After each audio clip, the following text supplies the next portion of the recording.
Muy bien, gracias. Ahí está. Entonces, muchachos, de nuevo, les traigo otra vez más a decir lo mismo. El propósito de la ganadería es la rentabilidad, ¿verdad?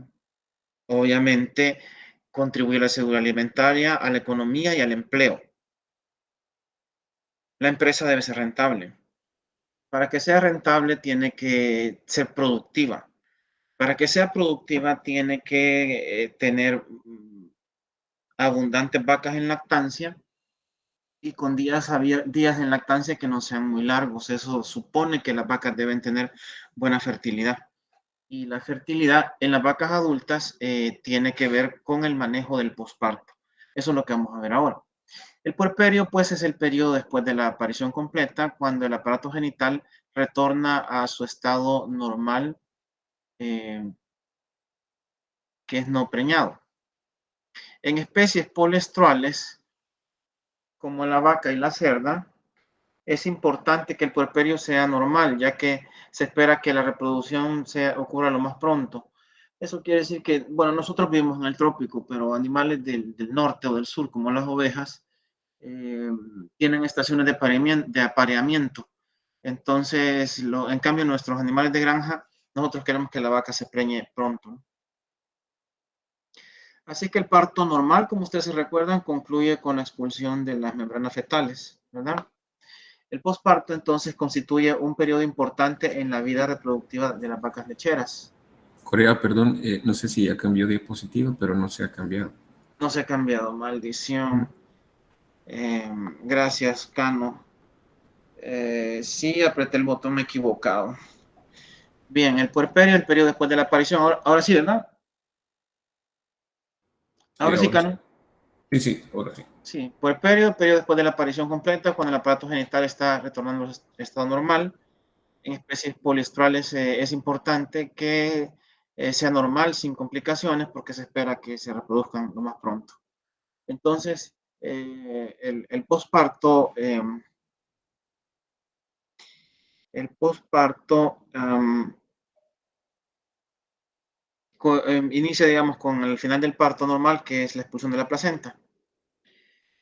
El posparto constituye un periodo importante en la vida reproductiva de las vacas lecheras, ya que tiene una enorme influencia en la fertilidad posterior. El puerperio se define como el periodo desde el parto hasta que los órganos genitales se vuelven a un estado fisiológico e histológico normal, como estado normal no grávido. Este periodo es el principal determinante de la reanudación de los ciclos ováricos normales, la manifestación del comportamiento del estro y la concepción después de la inseminación. Entonces, pues el puerperio es muy importante. Así es que el puerperio no se debe prolongar para que la reproducción de la vaca pues sea eficiente. Esta gráfica, déjenme ver qué es lo que quiere decir.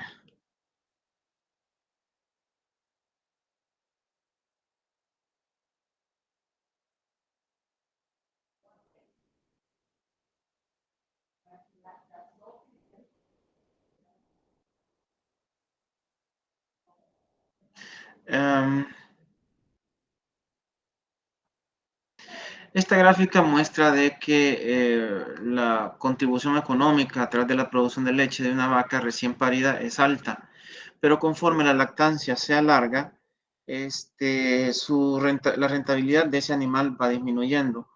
Fíjense, muchachos, que las vacas cuando acaban de parir, por ejemplo, en El Salvador les damos unos 13 o 14 kilos de concentrado, que son como 30 libras. Entonces los pagan muy bien en el primer mes, segundo mes, tercer mes, cuarto mes. Pero ya cuando una vaca está con 10 meses de lactancia, por más alimento que usted le dé, ella no lo convierte en leche, sino que lo convierte en reserva.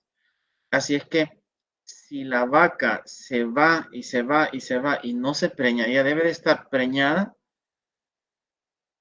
y lactando, ¿verdad? Se preña de 3 meses y sigue dando leche. El problema es que no se preña de las 3, 4, 5 meses y no se preña. Recuérdense que en las cerdas es diferente. Una cerda se debe destetar y entonces se preña. Siempre, sin excepción. Las vacas no, las vacas dan leche mientras están preñadas, ¿verdad? Eh, En el puerperio se deben considerar los siguientes aspectos importantes. Yo les voy a hablar de estas 4 cosas a continuación. La involución del útero, la restauración del endometrio, que no es lo mismo, la eliminación de las bacterias y el retorno a la ciclicidad.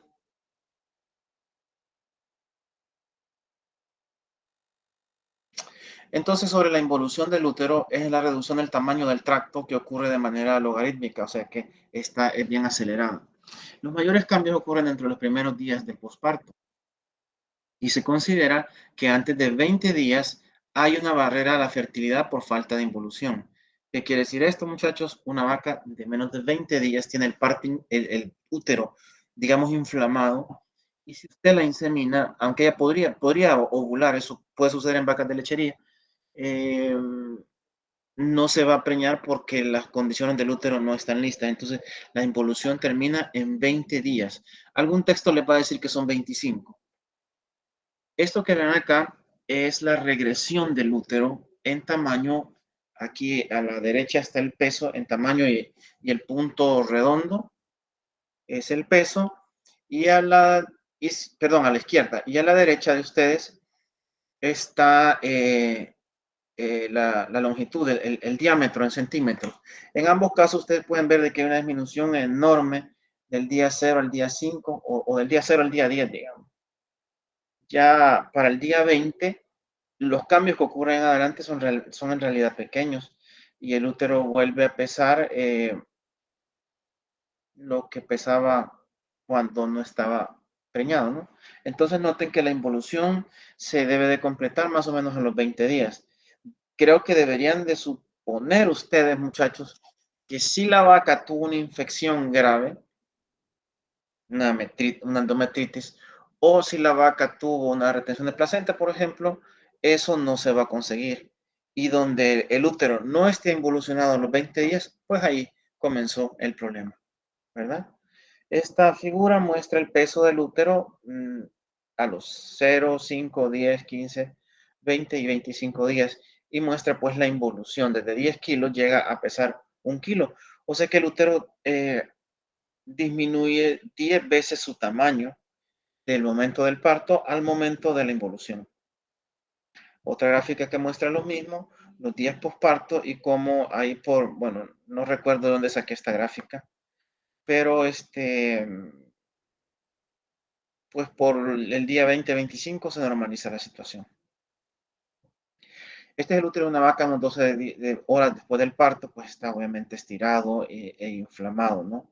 Es un momento en el cual es muy propenso al ingreso de bacterias y eh, al padecimiento de infecciones intrauterinas. Aquí tengo el útero más o menos de 5 días de posparto. Aquí está como a los 10 días en el posparto. Y este ya más o menos de 22 días, pues prácticamente se considera que ha sufrido regresión, ¿no? A los 30 días, pues ya prácticamente los dos cuernos tienen bastante simetría. Recuérdense que uno de los dos cuernos fue el que se había estirado más. Y pues 45 días posparto ya prácticamente la vaca está lista para inseminarse. Cuando el útero retorna a su posición normal no grávida, cuando los cuernos adquieren diámetro similar y cuando retornan la consistencia y el tono normales, entonces ha ocurrido el fin de la involución uterina, muchachos. Los principales factores que afectan la involución son la edad. Las vacas viejas se tardan más. La distocia obviamente lo retrasa. La retención de placenta retrasa la involución y algunos trastornos metabólicos que yo no tengo claro, como la hipocalcemia o la cetosis, por ejemplo, pueden hacer que esto se retrase. En segundo lugar está la restauración del endometrio. Durante los días próximos al parto habrá una descarga amarillenta o rojiza inodora de 500 a 2000 ml. Todas las vacas tienen descargas, escurrimiento, ¿verdad? Esta descarga es normal y no debe de confundirse y no debe de tratarse como una infección.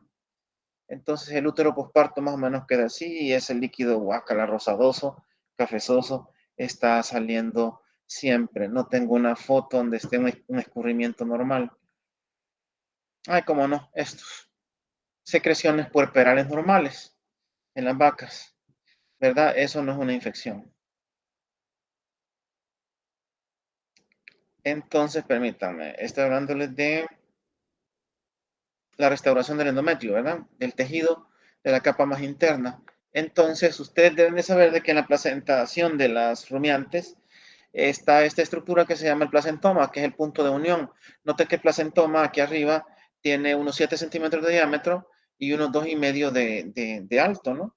Entonces, 48 horas por parto se encuentra de este tamaño.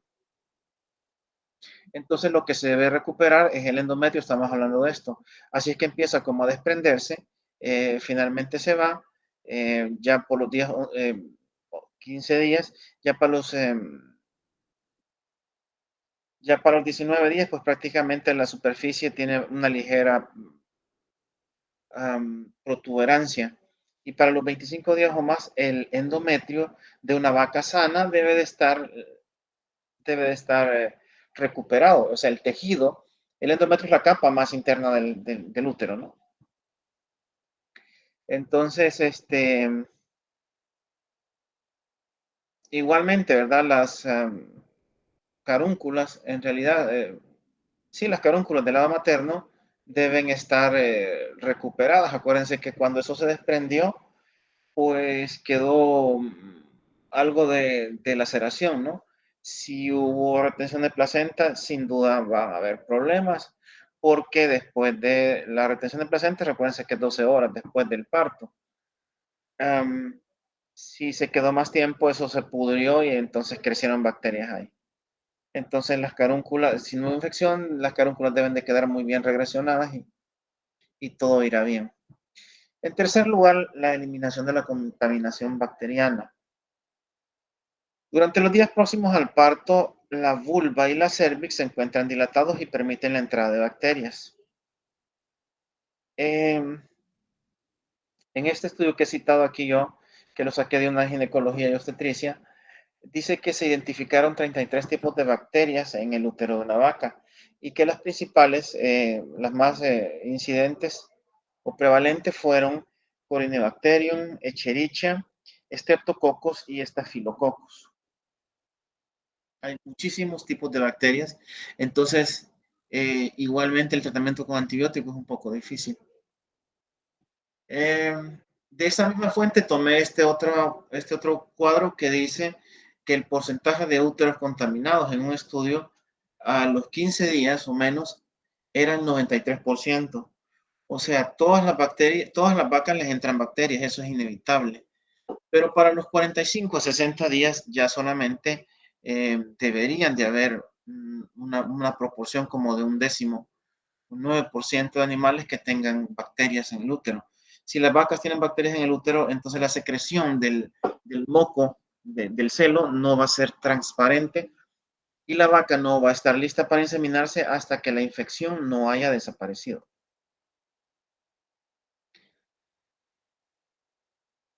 Este gráfico, ya no sé dónde lo saqué, compara la fertilidad. Dice el tamaño del cuerpo lúteo y de la progesterona de un cuerpo cíclico, ¿no? En animales que tuvieron, estoy leyendo lo que dice abajo. Healthy cows son las H y metritis son las M. Entonces, lo que aquí dice es que a lo largo del ciclo 1, 2 y el ciclo 4 se midieron el tamaño del cuerpo lúteo. Ahí está puesto en centímetros cúbicos, fíjense. O sea que han medido el diámetro y han sacado el volumen de la esfera. Les quiero decir esto. El cuerpo lúteo tiene que ver con la fertilidad porque produce progesterona. Si hay mucha progesterona, la posibilidad de la implantación y del mantenimiento de la preñez es mejor. Entonces, lo que este estudio está mostrando es que las del grupo M tienen cuerpos lúteos más pequeños. ¿Lo ven? Los cuerpos lúteos de las vacas que tuvieron metritis son más pequeños, o sea, hay menos progesterona. Y esto es aparte del problema infeccioso local, ¿verdad? Ahora, el nivel de progesterona que producían esos cuerpos lúteos, también en las vacas healthy, que son las que estaban sanas, el nivel de progesterona es mayor cuando los cuerpos lúteos aparecieron, ¿no? Y el nivel de progesterona del grupo con metritis fueron menores en todos los casos. Entonces, en el posparto, las vacas tienen escurrimientos como estos. Ninguno de los dos es normal, ¿verdad? Estos mocos opacos indican que hay infección vaginal.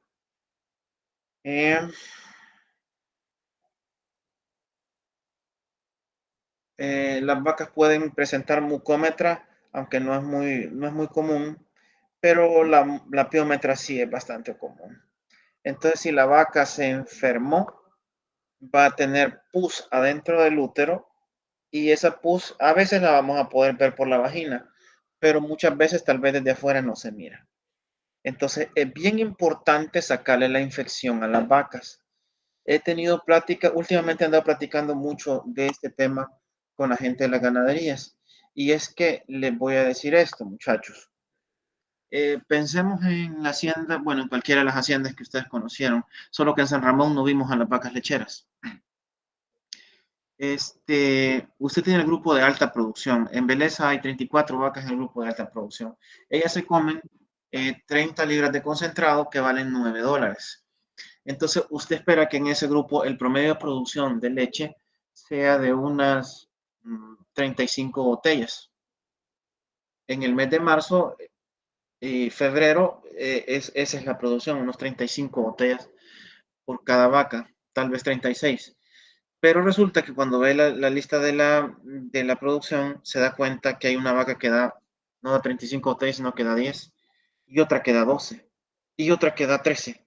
Entonces yo le pregunto a Jessica, ¿qué pasa con esas vacas? Y ella me dice que tienen metritis o que tuvieron retención de placenta. Entonces, fíjense cómo es la cosa. Estas vacas seguramente van camino a tener problemas reproductivos, pero yo me doy cuenta porque no dan leche. Entonces, sacarle la infección a las vacas es bien importante. Así es que ellos le inyectan antibiótico sistémico, eh, intramuscular. Y la leche de esas vacas no puede ir al tanque porque la salud detecta el antibiótico y la rechaza. Eh, siempre, en toda mi carrera les he hecho esta pregunta a los estudiantes. ¿Saben por qué la leche con antibiótico es rechazada? Y aquí no son tan estrictos como en Europa o en Estados Unidos. ¿Quién de ustedes me puede decir por qué la leche con antibiótico no se recibe en la planta? Porque los antibióticos tienen un periodo de retiro para poder ser consumida la leche y además de que se contaminaría provocando una resistencia a ciertas bacterias en el consumo humano. Sí, lo último que dijo es lo más relevante, porque el antibiótico per se, no sé yo que le cause daño una dosis a las personas, pero el tema es de que los niños y las personas nos tomamos la leche que cuando usted pasteuriza la leche le quita la tuberculosis y le quita todas las bacterias, pero el antibiótico sigue ahí. Entonces, si las bacterias de la garganta de los niños reciben dosis pequeñas de antibiótico, eso contribuye a la resistencia y la resistencia es un tema grande, eso lo van a ver en otras asignaturas ustedes. No me toca a mí, pero sí les puedo decir de que es una norma. Ya le ha pasado a Beleza, ya le ha pasado a La Colina que le botan todo el tanque de leche del día, porque el ordeñador no se fijó que la vaca tenía una marca de antibiótico y la ordeñó y mandó el tanque. Por una vaca de 300 vacas en La Colina les han botado el tanque. Esa es una pérdida de dinero, pero exorbitante. Entonces el tema de los antibióticos es delicado. Pero bueno, yo no quiero hablar de eso. Lo que yo sí les quiero decir es que la infección del útero es una cosa tremenda. Yo la odio. Vivo tratando de darme una manera para que en el hospital traten, digamos, en la cuarentena, el lugar donde tienen a los animales enfermos, porque al final estas vacas se ponen tan mal que las tienen que apartar, porque si les están metiendo antibiótico, no las pueden ordeñar, las apartan, la comida es mala, no las cuidan bien a veces. Entonces, esta infección del útero es un problema. Hay que entender buenas maneras de sacarla. A mí me gusta la idea de los tratamientos locales, pero todos me han dicho de que no se hacen lavados uterinos hasta 30 días. Bien, así es que esa es una vaca que está sucia, miren. Es en la estación experimental, una vaca fea, horrorosa. Pero con ese moco, ¿cómo se va a preñar? Ella puede tener celo ovular, pero jamás se va a preñar, ¿verdad? Y voy a la cuarta parte del puerperio, que es esta parte es mucho más larga que las otras que les he mencionado, que es el retorno a la actividad cíclica. O sea, ya esto es cuando salió de problemas y empezó a ciclar. Aunque recuerden, una vaca puede estar sucia y ciclando, ¿verdad? Entonces todos queremos que finalmente se preñen. Después del parto, los mecanismos endocrinos que controlan la ovulación se interrumpen y esto da lugar al anestro, ¿verdad? Que es el intervalo entre el parto y la llegada del estro. Entonces, miren muchachos, el anestro en vacas aguacateras es un grave problema. En la estación experimental, nosotros medimos, probablemente les presenté esta lámina antes, pero no está en esta clase. Nosotros medimos la progesterona y vimos el reinicio de la actividad ovárica en la estación experimental hace muchos años, ya hace más de 20 años, y era más de 150 días. O sea, las vacas de la estación, y eso siguen el mismo manejo primitivo, arcaico, tienen ahí, empiezan a ciclar a los 150 días. Eso tiene que ver con que comen bien mal y con que amamantan, ¿verdad? En cambio, las vacas de lechería son 40 días y casi todas están ciclando.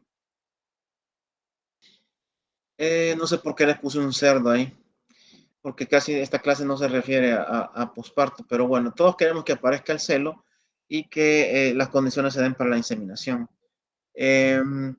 Sabemos que hay factores que afectan la base endocrina que conduce al celo, por ejemplo, el fotoperíodo o o el ambiente social pueden ser estímulos positivos, pero del lado negativo está la nutrición deficiente, la temperatura es un problema, el momento de la lactación, algún tipo de estrés, dolor, trauma, o sea, hay un montón de cosas que pueden dificultar a que se produzca las condiciones endocrinas ideales para que haya ovulación. Todos se recuerdan de esta gráfica, la vimos en el primer periodo. Esta gráfica muestra una serie de cosas, se recuerdan. Las ondas foliculares son estas que estoy señalando acá. Hay tres prácticamente, dos son fallidas porque regresión ¿cómo se llama? El óvulo no llega a término, en la tercera vez sí, ¿verdad? Y aquí aparece la secreción de las pulsaciones de LH que tienen el patrón pulsátil que produce el crecimiento folicular y la ovulación es de alta frecuencia y de baja amplitud, ¿verdad? Es este de acá. Alta frecuencia y baja amplitud. Y aquí también pueden ver el cuerpo lúteo, esta sombrita anaranjada es la vida del cuerpo lúteo que desaparece, se recuerdan, en el día 17 por la acción de la prostaglandina. Y esto es de un artículo científico, lo copié hace tiempo y está una comparación entre las vacas lecheras y las vacas de carne, que están amamantando, funcionan diferentes. Entonces las vacas lecheras llegan bien temprano a los ciclos, tienen un ciclo pequeño, ¿no? Antes de tener ciclos normales. Y pues las vacas lecheras se tardan más tiempo en llegar a la ciclicidad. Esta gráfica muestra lo que puede pasar con una vaca en el posparto respecto a la prostaglandina. La figura de arriba muestra una vaca que cicló, se inseminó. Volvió a ciclar, se volvió a inseminar, volvió a ciclar, se volvió a inseminar. Esta vaca nunca se preñó, muchachos. La segunda vaca tuvo un ciclo, probablemente aquí haya tenido una ovulación, luego tuvo, digamos, una segunda ovulación y ya se quedó preñada. Este es el nivel de progesterona. Y la tercera vaca, pues, al primer ciclo que tuvo, la primera ovulación, se quedó preñada y ya nunca volvió a haber regresión del cuerpo lúteo. Esta figura muestra las prioridades de una vaca. En realidad, el artículo es de ganado de carne. Este artículo es de ganado de carne. Pero lo que muestra son las barreras que existen para la fertilidad, ¿verdad? Primero está la involución uterina. Luego está que la vaca se queda haciendo ciclos cortitos que no son tan fértiles. Luego está el anestro, que es una barrera que puede prolongarse. Y luego en general podría haber algunos asuntos de infertilidad que puedan significar una barrera. Pensemos en alguna enfermedad reproductiva eh, o algún otro problema individual de un animal. Esto es del mismo artículo y muestra cómo la vaca se come el concentrado, el forraje, un forraje bueno, un forraje malo, lo asimila, lo mete al metabolismo basal y entonces utiliza los nutrientes para crecer, ¿verdad? Para crecer, estoy queriendo señalar, crecimiento, el alojamiento de reservas, eh, la masa corporal básica y lo que sobra lo usa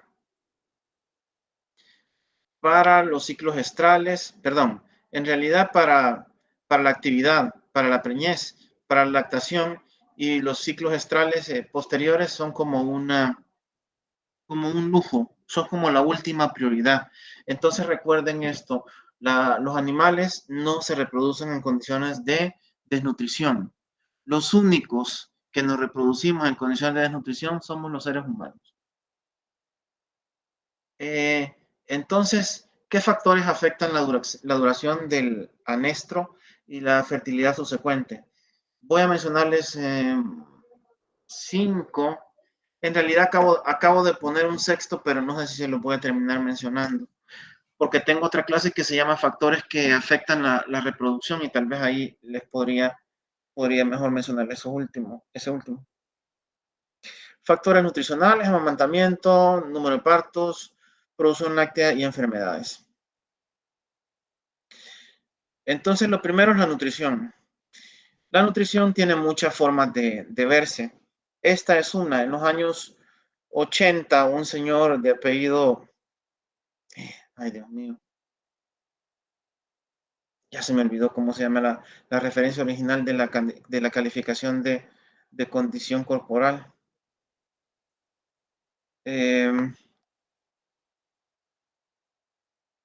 Se puso en los 80 y se empezó a usar desde los 90 la calificación de condición corporal. Una escala de 1 a 5. Edmonton se llama el que hizo este artículo en el Journal of Daily Science en 1984. 1 sería flaco, 5 sería muy gordo. Entonces, usted no quiere vacas en los extremos, pero debe de reconocer que cuando una vaca pare, tiene cerca de 4 de condición. Y cuando una vaca está en el pico de su lactancia, tiene como 3 o 2 de condición, porque las vacas lecheras tienen esa bendita habilidad de convertir la comida, el pasto en leche, pero además de mover sus reservas. Si usted mete una vaca cebú en medio de un establo lechero, lo que va a pasar es que la vaca cebú se va a poner gordísima, gordísima, pero ella no va a dar la leche que da una vaca lechera. Eso ya lo he visto yo. Entonces se ponen que rebotan como si fueran elefantes, pero no dan la leche que deberían hacer, o sea que no pagan. Entonces hay por ahí un montón de gente hablando del ganado criollo o del ganado guirlechero y no sé cuántas otras cosas. Hasta venden caro los sementales, pero yo no he visto un solo ejemplo de alguien que haga dinero con ganado de carne, creo, con ganado perdón, de ese de doble propósito, digamos guirlechero. Si alguien piensa que eso es bueno, yo creo que sí. Lo puede ser allá en Colombia, en Venezuela, en Brasil, donde hay unas grandes pasturas. En El Salvador, ¿cuánto vale una manzana de tierra, muchachos? Vale un montón. Entonces, lo que nosotros hacemos en El Salvador es sistemas de corte y acarreo. Producimos el forraje, lo cortamos y se lo damos. Si ustedes deja que las vacas pateen el potrero, no, ¿cómo se llama? No hay una buena eficiencia. Y las vacas esas cachudas, horrorosas, necesitan mucho terreno. Bien, Este gráfico del doctor Bill Thatcher, que está ahí conmigo en la foto que está abajo, Bill Thatcher ya se retiró. Era de los investigadores más, pero más perrones de ahí de la Universidad de Florida en los años 70 y 80. Entonces Bill Thatcher hizo este trabajo en donde muestra él agarró las vacas en el día 63 de posparto. El día 63 midió la condición corporal y midió cuáles de ellas estaban en anestro. Entonces lo que encontró es que al día 63, las vacas que tienen 2 de condición, las vacas delgadas, hay 70% en anestro. Las vacas que tienen entre 3,5 y 4, solamente entre el 10 y el 20% no están ciclando. O sea, todas las demás están ciclando. ¿Entienden, muchachos? Entonces, ¿qué quiere decir eso? Vacas flacas significa anestro. Vacas flacas significa más anestro, ¿verdad? En belleza tenemos problemas porque las vacas son un poco delgadas, aunque la fertilidad ahí no es tan mala, pero las vacas sí son bien delgadas. Y es curioso porque se comen 31 libras de concentrado y ese concentrado lleva 500 gramos de grasa sobrepasante, que es algo que les debería ayudar con la energía. El amamantamiento, por otra parte, retrasa la pubertad. O en el caso de las cerdas, impide, perdón, dije la pubertad, no. El amamantamiento retrasa la pubertad en el caso del ganado. Esto es en nuestra bella estación experimental. Ustedes ven a su vaca y a su cría amamantando como 3 años después de que la parió, y entonces esa vaca podría estar en anestro. No se los puedo asegurar, pero el anestro, como les dije antes, es bien largo en la estación experimental por esta clase de estupideces. O sea, los terneros deben estar aparte de la mamá si estamos en un negocio, ¿no? Y a la derecha pueden ver a la cerda amamantando. Como les he dicho, las cerdas se destetan y entran en celo. Las cerdas se destetan de 4 semanas, aunque en países desarrollados los destetan a 21. Es una ventaja para la cerda para que se preñe porque no perdió tanta condición, pero es un gran desafío para los cerditos. Hay que darles un concentrado que tiene un montón de leche, casi el 30% del concentrado es leche. Entonces es un concentrado muy especial y muy caro, pero vale la pena. Este es el efecto del número de partos sobre los parámetros reproductivos.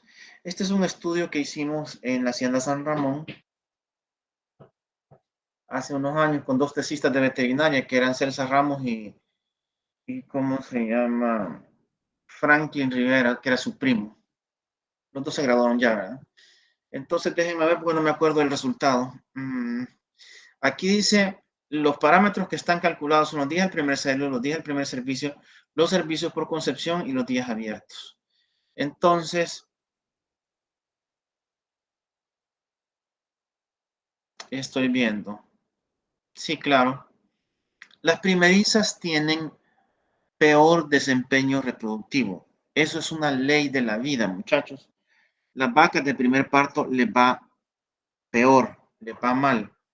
¿Cuántos son los días al primer celo? Son 75 comparado con 57 o 59. Es diferente, ¿verdad? No tiene puesta la probabilidad estadística aquí, pero sí se la sacamos.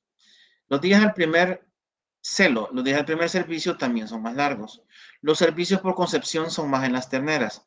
Más servicios por concepción quiere decir que es menos fértil, ¿verdad?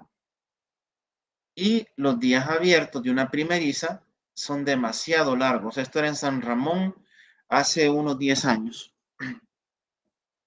Entonces, ¿cuál es el efecto de la paridad sobre los parámetros reproductivos? Las primerizas tienen peores parámetros. Los 4 parámetros que están indicados acá son peores, ¿verdad? En esta otra parte les estoy hablando de la producción láctea y el anestro. Esta imagen es de un artículo publicado por un señor de apellido Butler y otro Smith, que son de la Universidad de Cornell. Es un artículo bien clásico, aunque está viejo, es del año 89, pero es un artículo de esos de referencia, ¿no?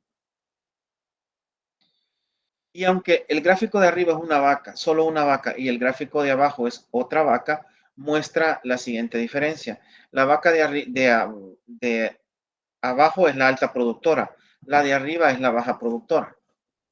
Entonces, una vaca que solamente da, bueno, en la escala de Estados Unidos es baja productora. En nuestra escala, Dios mío, esta vaca tiene una producción, el milk yield de ella es como de unas 35 kilogramos de leche. 35 litros vienen siendo unas 50 botellas. Esa es una vaca mala allá en Nueva York. Entonces, si la vaca da 35 litros de leche, aquí está el consumo de energía digestible. Está el cambio de peso, pero lo que más quiero que vean es el balance energético, el energy balance, que son las megacalorías por día. Cuando ella acaba de parir, le cuesta consumir bastante en los primeros días, las primeras semanas. Entonces, el balance energético es la diferencia entre el gasto y el consumo de energía.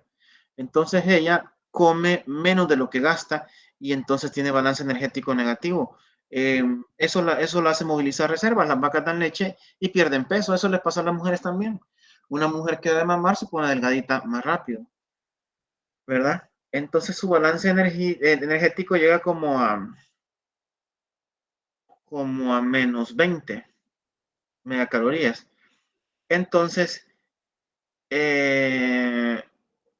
que ocurre en el día 22 es una ovulación. El día 43 otra ovulación y el día 62 ya fue inseminada. Pero la vaca alta productora que da 45 kilos tiene un balance energético más bajo. Llega a menos 30 megacalorías por día. Y el reinicio de la actividad ovárica es más tardío. ¿Me entienden? Entonces, en vacas de lechería, siempre las que dan más leche son las peores para la reproducción. Entonces, por ejemplo, el doctor Velado, que estoy tratando de acordarme del nombre de una vaca cuando estábamos haciendo un experimento. Ay, Dios mío, ¿por qué se le tan olvidado? Bueno, el nombre de la vaca es completamente irrelevante, pero de pronto el promedio de la ganadería es 28 botellas. El promedio del grupo de alta producción es 35 botellas. Y hay una vaca que da 55 botellas. Entonces uno quisiera que todas las vacas fueran como ella. Y que esa vaca nunca pasara de moda, que nunca se enfermara. ¿Me entienden? Esa vaca, una vaca que da 55 botellas, está produciendo en dinero $25 al día. O sea, si usted puede tener muchísimas vacas como eso, haría mucho dinero. Pero lo que quiero decir es esto. Esa vaca que da un montón de leche no se preña. Esa vaca es bien difícil de preñar siempre y a veces terminan descartándola porque pasaron 6, 8, 12, 14 meses y no se preñó, tiene que venderse. Entonces, ¿qué es lo que aquí dice? Toda la plática sobre esta lámina es lo siguiente. Más alta producción, peor reproducción o anestro más largo, pues. Si la vaca tiene una producción más alta, el anestro es más largo. Ese es mi punto. Este es el mismo artículo y señala, estos dos gráficos muestran lo siguiente. Veamos a la izquierda, está el balance energético. Recuerden que 0 sería aquel momento en el cual lo que come de energía y lo que gasta de energía en producir leche son iguales. Eso es 0 de balance. Pero ellas entran en balance negativo porque gastan más de lo que comen. Entonces, lo que aquí dice es que las vacas más altas productoras, las que tienen más producción, tienen balance energético más negativo. Espero que estén de acuerdo conmigo. De nuevo, ¿qué dice de este lado? Dice, entre más leche tenga una vaca, más negativo es su balance energético. ¿Sí? Y el gráfico de la par dice que entre más negativo sea el balance energético, los días a la ovulación son mayores. Entonces, esa relación queda establecida acá, ¿verdad? Más producción, más balance energético. Perdón, más producción, balance energético más negativo. Balance energético más negativo, más días en anestro. Por lo tanto, más leche. Espero que les haya quedado claro, muchachos. Y en esta última parte ya vamos de salida. Ya voy a terminar la clase, déjenme ver si me faltan como unos 10 o 20 minutos para terminar. Están las enfermedades y los problemas del periparto.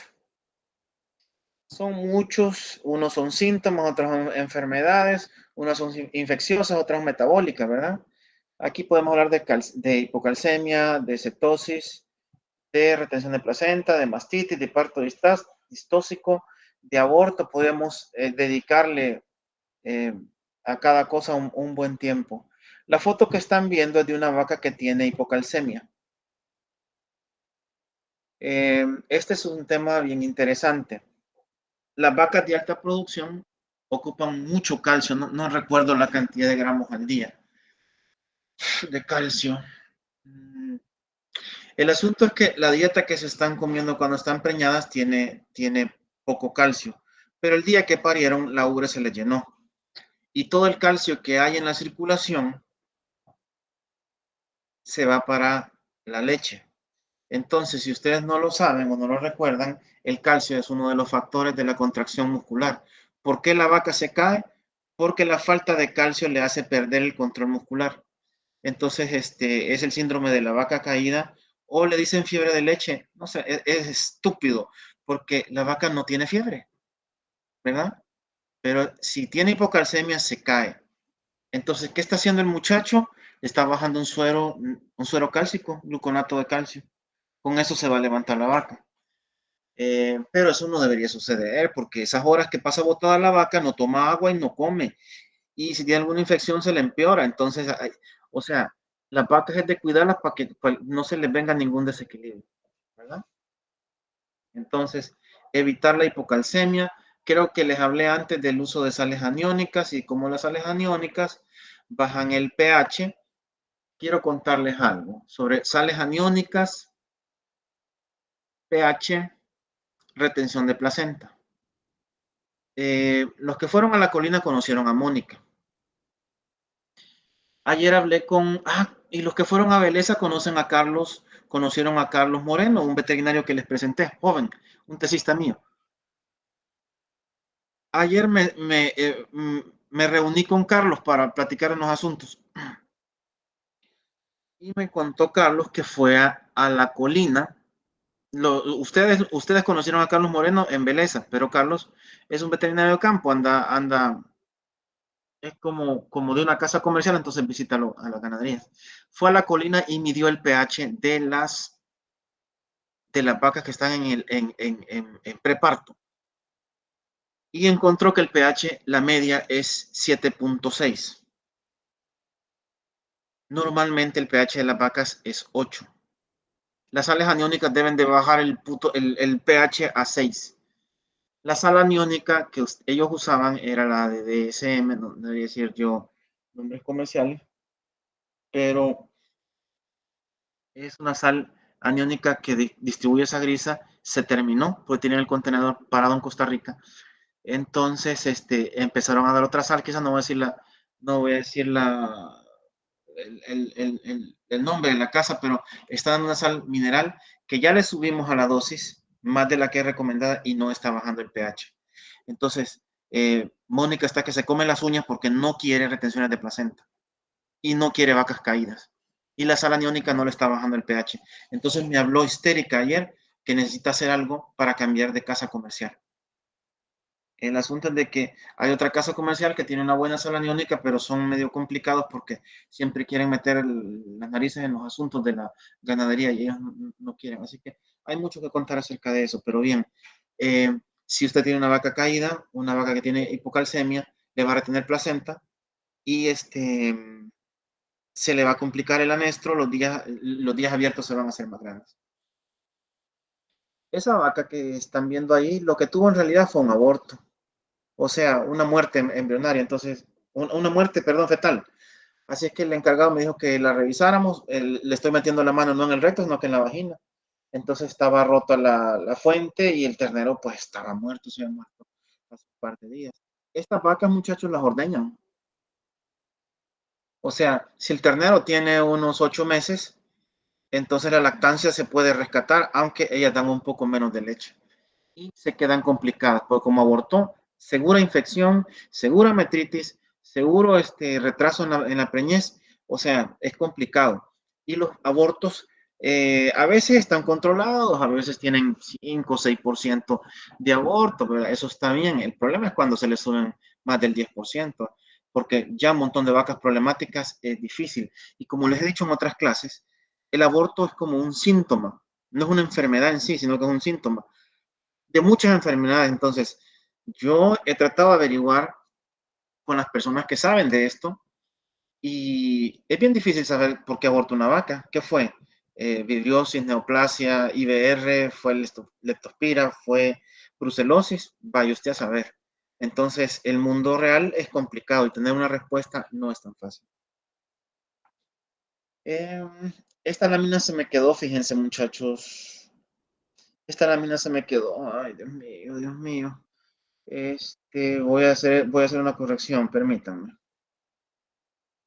Em,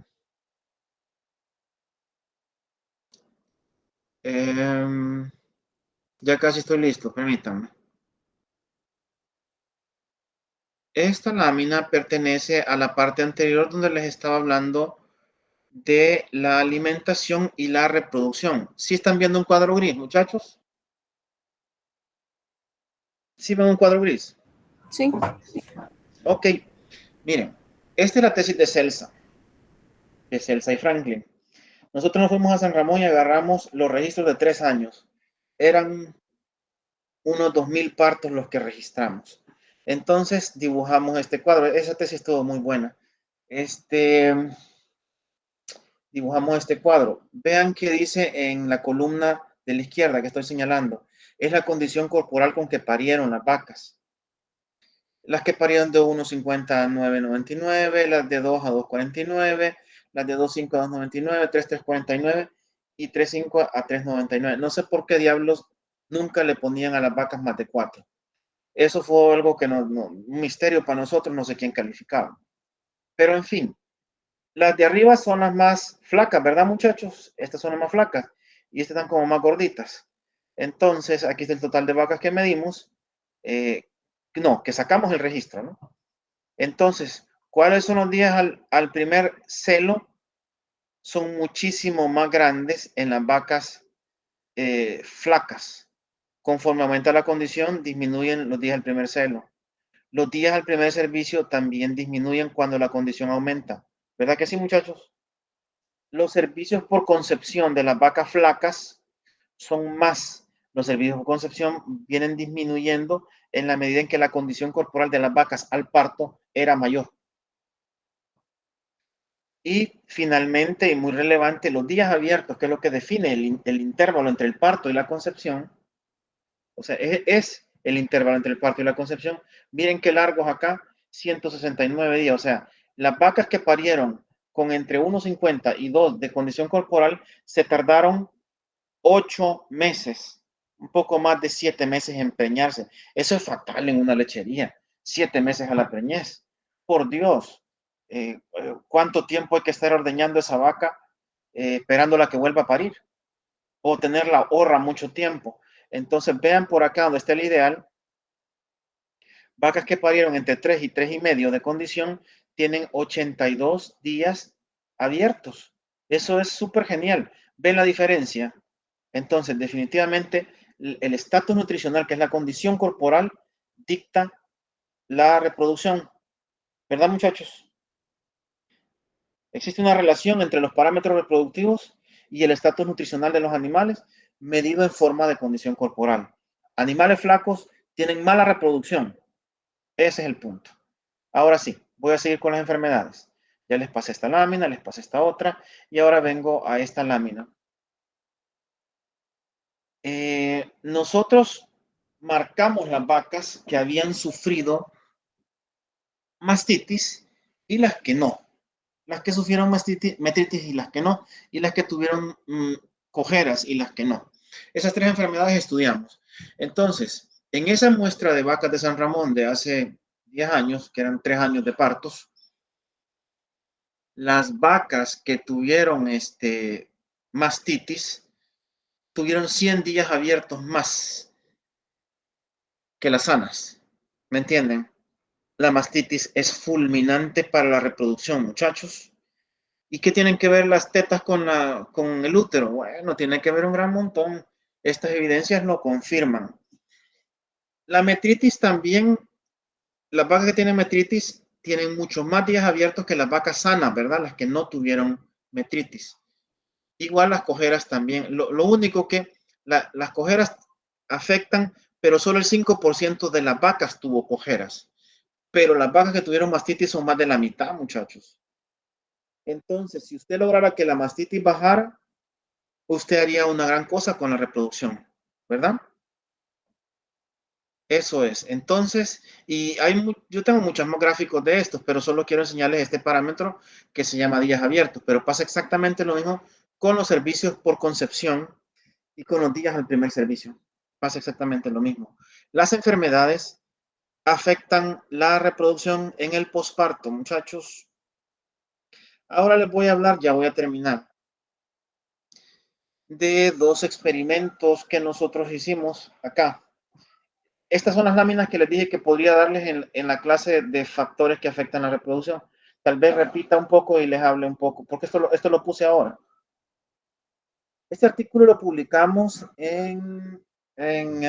quiero ver, Animal Production Science. Esta es una revista australiana, tiene unos estándares bastante altos. Nos costó que nos aceptaran este artículo. Lo hicimos con Joaquín Castro, que es el compañero nuestro, director del Instituto de Investigaciones Agroalimentarias, que se fundó el año pasado. Joaquín es un doctor que sacó su maestría en Alemania, ya les he hablado, Joaquín, su doctorado en Bélgica, y fue profesor universitario en Alemania. Es el mejor investigador de esta facultad, Joaquín. Entonces, este experimento lo hicimos antes, es como de 2016-17, y lo que hicimos fue, estos son los efectos ambientales sobre la reproducción. Entonces, en este experimento no vimos reproducción, solo les voy a hablar del efecto ambiental sobre el estrés de calor.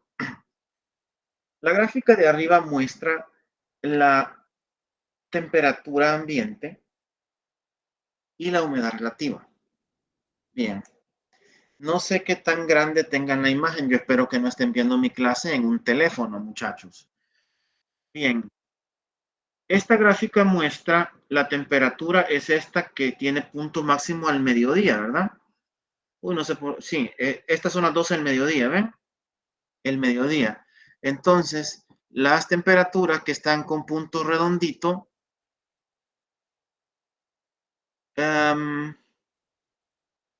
son de la estación seca. O sea que en mayo y abril hay más temperatura al mediodía. En los meses de la época lluviosa, la temperatura sube un poquito menos. Y las gráficas que están volteadas aquí es la humedad relativa. Entonces, obviamente, la humedad relativa de la medianoche hasta el mediodía, pues baja. Al mediodía es mínima la humedad relativa.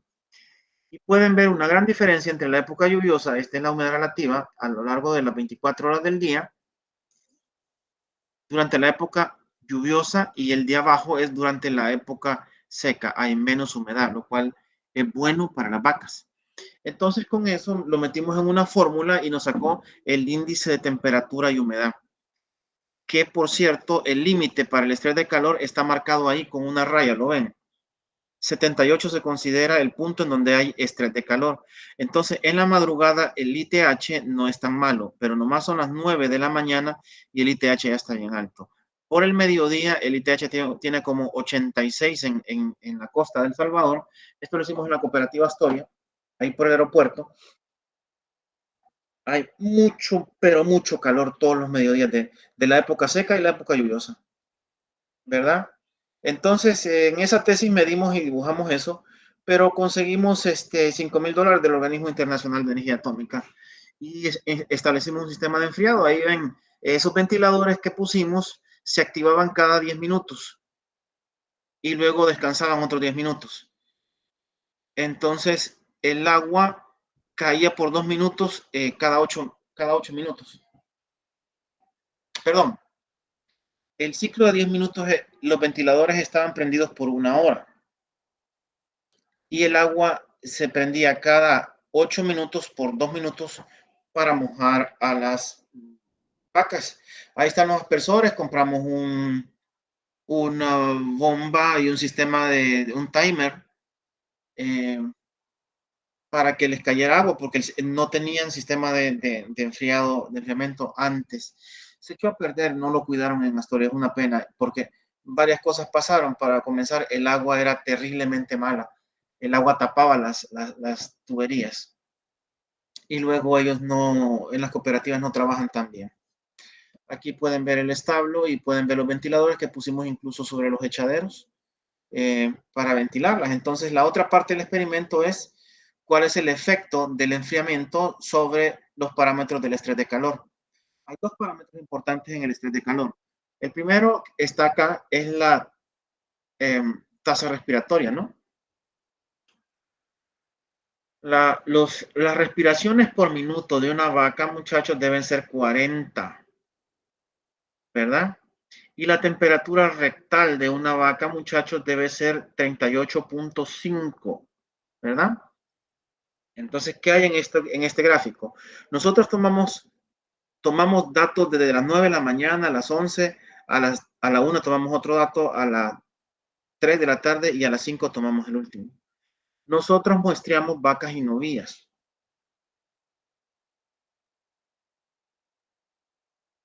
Entonces, ¿qué es lo que hay aquí? En diferentes momentos, durante la época seca,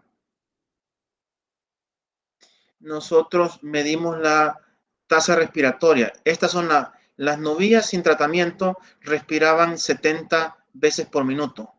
Las vacas sin tratamiento respiraban unas 60 veces por minuto, ¿entienden? Están estresadas de calor. Entonces, en cambio, cuando encendimos el sistema, logramos que esto bajara y de forma significativa, ¿verdad? Tanto las vacas como las novillas bajó la temperatura, perdón, la tasa respiratoria a cerca del valor normal gracias al sistema de enfriamiento.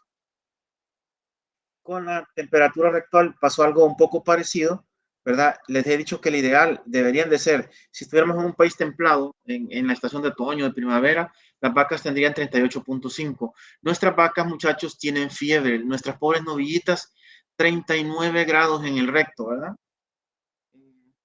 Durante el día. Esto es sin tratamiento, ¿verdad? Entonces pueden ver ahí que las novillas tienen más alta la temperatura a lo largo de las horas del día y las vacas están un poquito mejor adaptadas. Cuando las ventilamos y las rociamos con agua, logramos bajar la temperatura, pero hacia el final del día la naturaleza parecía ganarle al sistema de enfriado. Así es que lo que este experimento habla es de que existe un gran estrés de calor en El Salvador y que un sistema de enfriado contribuye significativamente a mitigarlo. Este ya es lo último de los que les voy a hablar. Este experimento lo hicimos también este artículo lo escribimos con Joaquín Castro, mi colega Manuel Mendoza aquí en el departamento, Karen Harper es una profesora de Australia, aunque esta revista es Tropical Animal Health and Production, que es en realidad de Inglaterra la revista. Fátima González es una tesista mía que trabajó en esta información. Entonces, este experimento, este artículo muestra en primer lugar para la zona de Sonsonate cuáles son las humedades relativas a lo largo de los meses del año. Entonces pueden ver que hay más humedad relativa promedio diaria en la época desde mayo hasta octubre, que es el invierno, ¿no? Hay más humedad relativa promedio diario. Y aquí aparecen las temperaturas promedio diario también. Noten que por abril el promedio de temperatura diario es más de 28, una cosa increíble. O sea, vivimos en un lugar caliente, muchachos. No sé cómo hay quienes andan con bufanda y con con gorro en El Salvador. Aquí hace mucho calor. Y luego allá abajo está el índice de temperatura y humedad, que se puede ver de que es bien alivianado en el primer cuatrimestre. Es un poco crítico en el segundo cuatrimestre, el ITH es peor, y en el tercero pues es como un punto intermedio. Entonces nosotros estudiamos la reproducción y combinamos para 13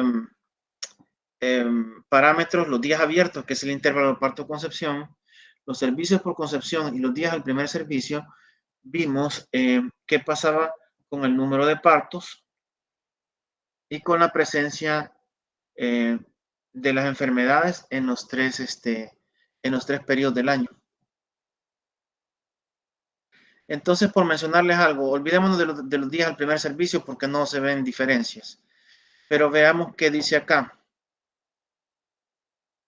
sobre los servicios por concepción. Las vacas que tienen un parto no tienen diferencia, ¿verdad? Pero las vacas que tienen 2 y 3 partos tienen menos servicios por concepción cuando parieron entre enero y abril, que es el cuadrimestre primero. Entonces, las que paren entre enero y abril les va mejor. Y esto de a la par lo que muestra es que las que tienen mastitis cero, que significa que no tuvieron mastitis, les va mejor. Tienen menos servicios por concepción. Y lo mismo es cierto para los días abiertos. Me bajo para acá. Las vacas que paren, las adultas, porque las primerizas no hay diferencia, las adultas que paren en el cuadrimestre 1 tienen menos días abiertos, lo cual es bueno. Y las vacas que tuvieron cero metritis, que es no metritis, esas tuvieron menos días abiertos, y esto es cierto incluso para las novillas. Así que bueno, termino diciéndoles que las condiciones de alojamiento deben de contribuir a un buen confort de los animales. Esta es una foto de, ay, no quiero decirlo, pero la foto de la izquierda es la colina, son los echaderos que como estaban hace un mes y medio, estaban completamente encharcados. Esos pezones están sumergidos en estiércol y en lodo, y por más sellador que les ponga después del ordeño, van a entrar bacterias. Esta es una vaca en la hacienda Beleza. En principio no parece haber nada malo en esa foto, excepto de que eran como las 2 de la tarde y hacía un gran calor. Entonces la vaca estaba echada en el puro cemento, aguantando el sol, recibiendo el calor del cemento y respirando como 90 veces por minuto. Entonces lo que pasa es que aquí debería haber telas harán para que hubiera sombra y que los animales descansaran mejor. Ese era mi perro, que se llamaba Bruno. Bruno se murió hace unos 2 años, lo atropelló un carro. Y lo que la foto muestra es el confort y la felicidad con que ese perro vivía. Ahí íbamos en el carro. Les acabo de enseñar el infierno, que son los establos de El Salvador. Estas son unas fotos de la unidad de producción de leche de la Universidad de Florida, ¿no? En Gainesville. Tienen unas 400 vacas en ordeño acá. Entonces, por favor, observen la limpieza que hay en este lugar. Se limpia con agua el pasillo y todo el estiércol lo arrastra un tractor. Vean la arena blanca y limpia en que están echadas las vacas. Es como un sueño dorado, es como el paraíso de las vacas. Y nunca voy a olvidar esto, tal vez se lo dije antes, hablé con el manager de esta ganadería, que es de la universidad, ¿verdad? Es de la universidad, es como lo equivalente a nuestro campo experimental. Y él me decía que su único propósito ahí era hacer leche. Y hacer leche significaba darle condiciones a las vacas. Eso es algo que en El Salvador no practicamos. O sea, aquí estamos tratando de resolver problemas del clima, de las máquinas arruinadas, de los trabajadores que son un poco complicados, pero no alcanza el tiempo ni el dinero para darle a las vacas unas condiciones que les permitan estar más sanas y reproducirse mejor. Así es que, como ven, muchachos, en la vida todo está interrelacionado. Así que podemos hablar de muchas cosas que al final nos llevan a que el resultado reproductivo se ve dificultado por muchas cosas del ambiente, o del mismo animal o del manejo. Así que con eso termino la presentación de ahora. Les agradezco por su atención. Y en principio les dije que comenzaríamos a la 1:30, pero tengo que ir a meterme al tráfico ahorita a hacer un mandado. Espero estar a tiempo a la 1:30. Por favor, estén pendientes. Si calculo que no vengo a tiempo, les voy a avisar una media hora antes de eso. Recuerden que vamos a trabajar, vamos a volver a tocar el tema de la tarea Exaula este día en la tarde. Entonces, no sé si tienen algún comentario en este punto. Sí, yo para los datos de la Hacienda San Ramón siempre se van a mantener los que tenemos, los que nos envió ayer por la noche. No le vamos a hacer modificaciones, como mencionó que le habíamos. Sí, le voy a decir qué fue lo que pasó. Apenas ayer yo había terminado de pasar los datos de los papeles sucios al machote manual en limpio. Los escaneé y se los mandé a ustedes, pero yo no los había subido a Excel. Entonces los repartimos entre Cano, Gaby, que es una instructora y laboratorista ahora del departamento, y yo. Pero no sé qué le pasó a Gaby, que me dejó unos espacios vacíos, y cuando yo abrí eso, fue que les dije, aquí hay un error. Pero es que Gaby se equivocó en algo, pero ya Cano lo está reparando. Estoy seguro que yo tengo los datos completos para esa hora, porque Cano lo va a arreglar. Entonces podemos dibujar la gráfica con ustedes, ¿verdad? Es lo que quiero que hagamos. Así es que los demás les recomiendo que estén pendientes y que se conecten también, por favor, para que hablemos más cosas ahí. Entonces los dejo hasta acá. No sé si tienen algún otro comentario.